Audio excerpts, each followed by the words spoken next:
ये जीवन अपने आप में एक चक्रव्यूह है जो इसमें फंस जाता है, क्योंकि इसमें जाने का रास्ता तो है, बाहर आने का रास्ता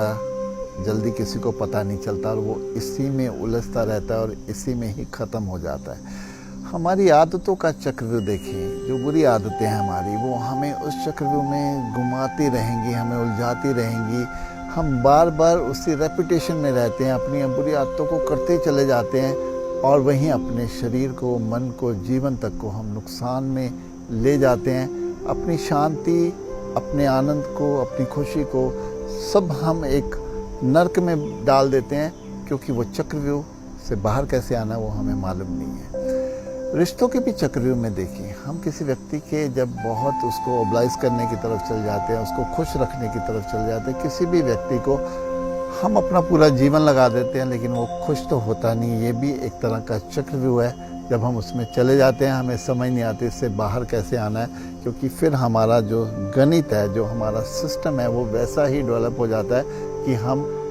अपनी खुशी को उस इंसान की खुशी पर आधारित कर लेते हैं, और जैसे जैसे वो नाखुश होता है हम भी उतना ही नाखुश जीवन में होते चले जाते हैं। ये भी एक तरह का चक्रव्यूह है।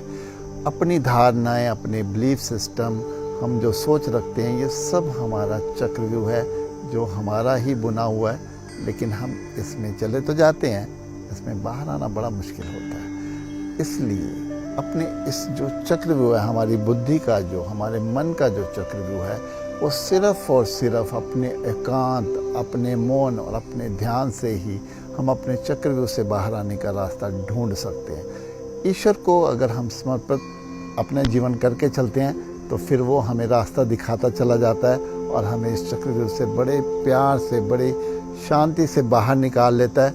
क्योंकि जीवन की फिर वो समझ हमें देने लगता है, हमें अपने तक वो सीमित करने लगता है, हम अपने में स्थिर होने लगते हैं, केंद्रित होने लगते हैं। लेकिन ये तभी होता है जब हम अपने ध्यान में, एकांत में, मौन में ईश्वर को अपने साथ लेके चलते हैं। तो याद रखिए, आज हम हर इंसान जहाँ भी खड़ा है, जीवन के जिस पड़ाव में भी है, वो एक चक्रव्यूह से ज़्यादा नहीं है। जो उसके सपने हैं, जो उसकी कल्पनाएं हैं, जो वो बुनता रहता है, जिसके लिए वो सपने हमेशा ही फ्यूचर में रहता है, ये भी एक चक्रव्यूह है। जो पास्ट में रहते हैं, अपनी शिकायतों का रोना रोते रहते हैं, पश्चाताप में रहते हैं, आत्मग्लानि में रहते हैं, या डर में रहते हैं, या इनसिक्योरिटी में रहते हैं, ये सब जीवन का चक्रव्यूह है। जितना जल्दी हो सके अपने इस चक्रव्यूह को हमें